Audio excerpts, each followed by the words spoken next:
Hi, my name is Anna Meador. I'm a 4-H Youth Development Agent for Allen County and the University of Kentucky College of Agriculture, Food and Environment Cooperative Extension Services Agent. Today I'm bringing to you a really fun at-home exploring 4-H and Boredom Bustum series activity called Making Butter and Whipped Cream. So today we're doing an activity, one of my favorite types of activities. It doesn't require many supplies. Probably some supplies you already have at home already. So today, for today's project, you're simply going to be making your butter and or whipped cream in this mason jar.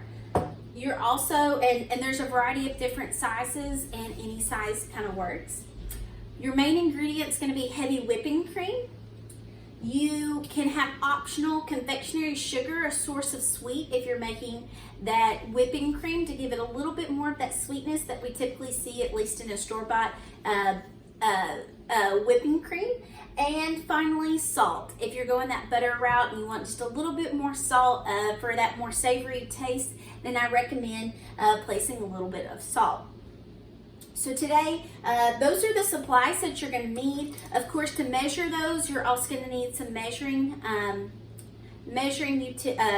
spoons, some measuring utensils, but measuring spoons. And then today, and this is also optional, you don't have to have these, but some sort of like decorative pebble or marble is going to be really handy, and I'll talk about that a little bit more in our video. But today you really don't need a lot of supplies, probably some stuff you already have at home. I want to welcome you to Mi Casa de Anna as we kind of do our videos from home today. So let's go ahead and get started. So to begin this activity, you're simply going to take your mason jar and you're going to be filling that halfway with heavy whipping cream. Now maybe you say, you know, Anna, I don't have a mason jar at home, but maybe you've got maybe a Gladware or food storage type of container that's got a twistable lid. That's great. Things that snap are a lot more likely to get a little messy, as you'll see later on. So I would definitely recommend something that kind of has a screw-on lid. Then we're going to be actually taking our heavy whipping cream and we're going to pour half of it in our container because it's going to multiply, and you're going to kind of see that as we go along with this project. So pour to your content, but I recommend actually only filling your containers about halfway. Your kids are probably going to have a lot of fun shaking, but it does take a little bit of time and it's a good little workout. So we're going to start by pouring halfway into this container that we've got here. This doesn't have to be exact by any means. This is just meant to be fun. So I'm about at that halfway point there with plenty of headspace allowed for that air, and we'll discuss that as we go along.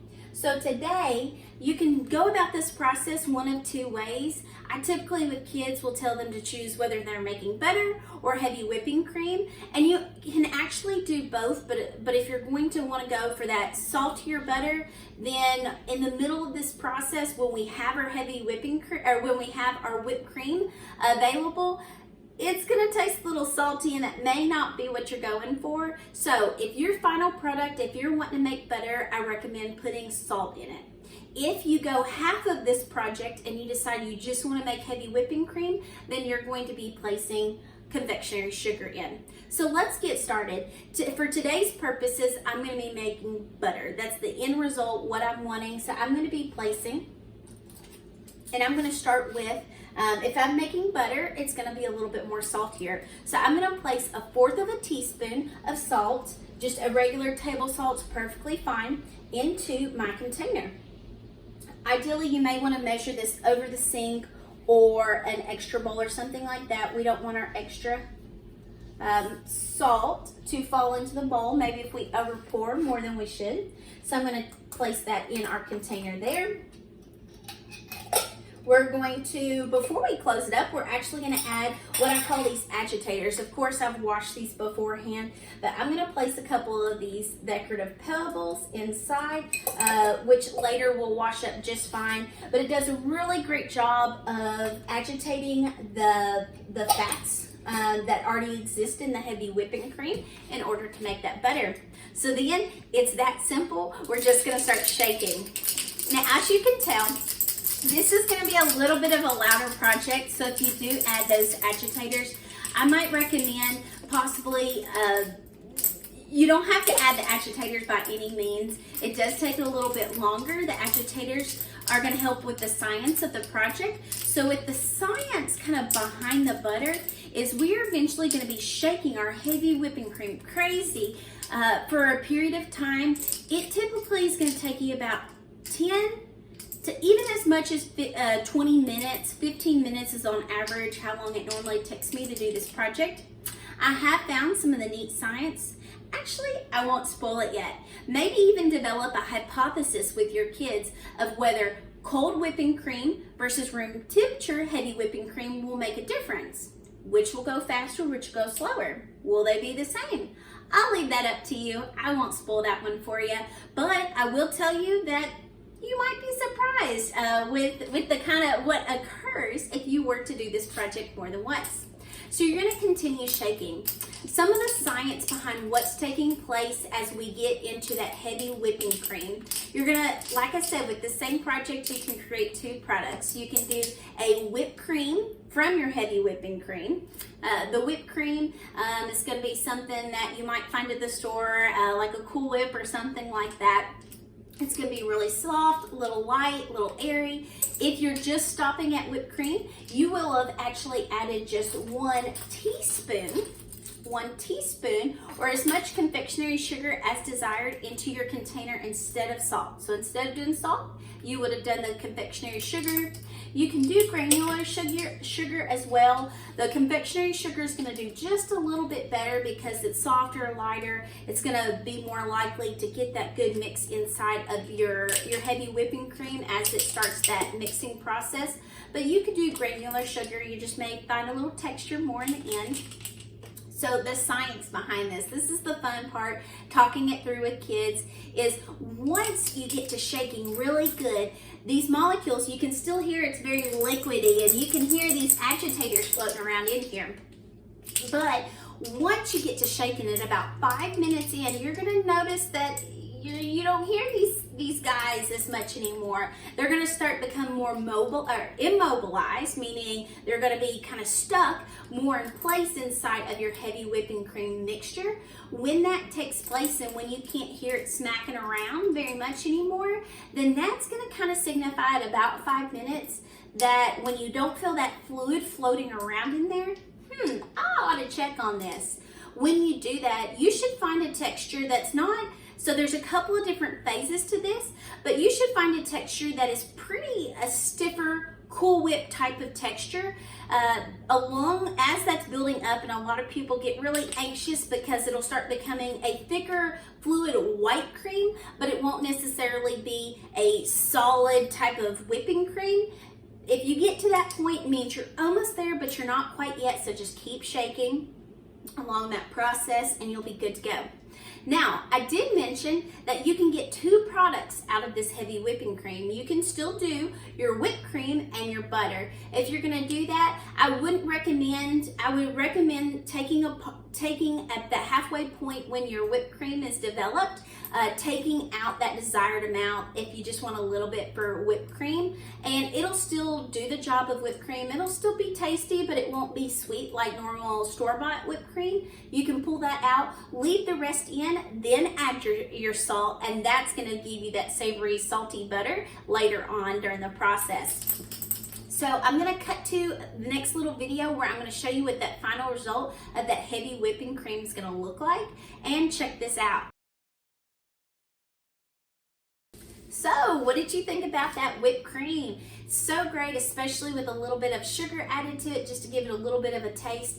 This is a great way, parents, to get that fruit maybe in, fruit for the day, kind of pair it with something really, some of those savory fruits that are coming out in season or will be before long throughout the summer months. Raspberries, strawberries, blueberries, whatever it is, maybe pancakes, you like whipped cream on your pancakes or other desserts.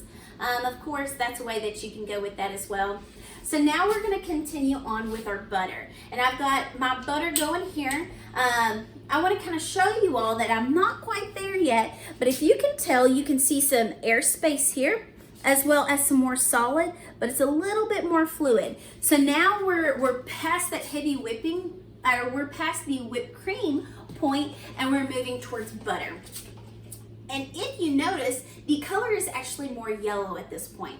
So the science as you move closer, both for the whipping cream and for the both for the whipped cream and for the butter, is as you continue to shake, that's going to heat those fat molecules that are naturally found already inside of dairy products. As you do that, and as those heat up, and the faster you go, that's going to actually turn those fat molecules to start clumping together.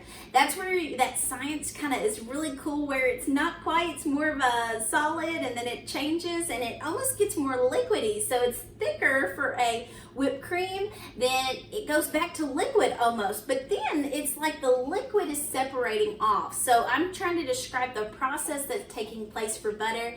The liquid is starting to pull away, and the fats are what are gathering together for my butter that I'm working on right now. So let's stay tuned and see what this butter ends up looking like.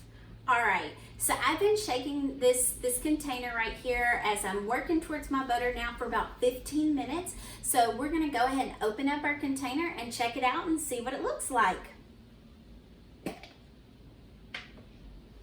All right, so I already mentioned earlier in this video that as you're making butter, it's gonna start separating.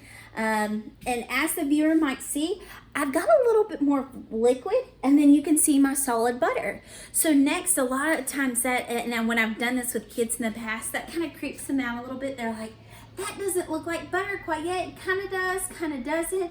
So we're actually going to drain off this extra liquid. That's the non-fattier molecules that are found in milk, because it's those high content fat molecules that have developed this butter, and we're going to drain that off and see if it looks a little bit and resembles a little bit more like butter to you. So now that we've drained off that extra liquid when it didn't look so much like butter, and we've used just a regular strainer, kind of filtered that through with the lid of the container, let's see what that final result's going to take a look like.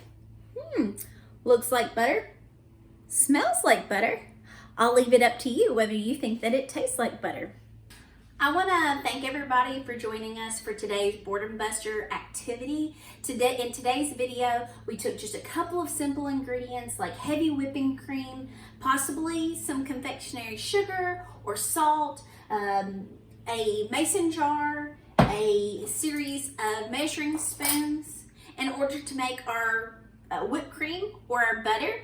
I think that we've got a really great project, and it's a lot of fun. Parents, I really love this one because it encourages a lot of exercise, especially that arm shaking. I promise you, your kids will more than likely say, I'm a little tired.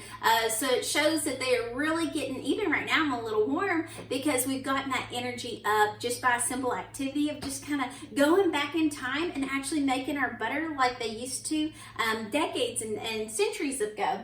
Finally, I want to leave you with this. Maybe you're a little shorter on time and you say, that looks really cool, but I need whipped cream, and I want to make it I want whipped cream or butter, and I want to make it myself, but I just don't have time. Here's an example, parents, of if you don't want to go through that entire process of what you can do with a simple blender. I just simply place that heavy whipping cream in, place that confectionery sugar to desired sweetness content, and was able to make this myself. And that's a simple process that takes place just with a simple blender. You can turn that on high speed, and it works a lot faster. So that's something that parents, you can do yourself to make your own whipped cream at home. But for the kids, it's so much fun to turn that heavy whipping cream into butter or whipped cream by just that shaking process. It's a lot of fun and encourages a little bit of physical exercise. So we want to say thank you for tuning in to today's project, and we had so much fun. Stay tuned for more Boredom Buster videos to come.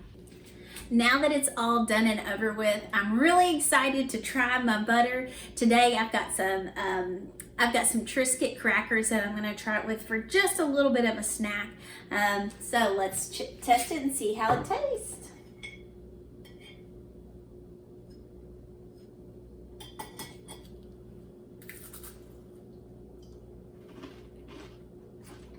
Pretty good.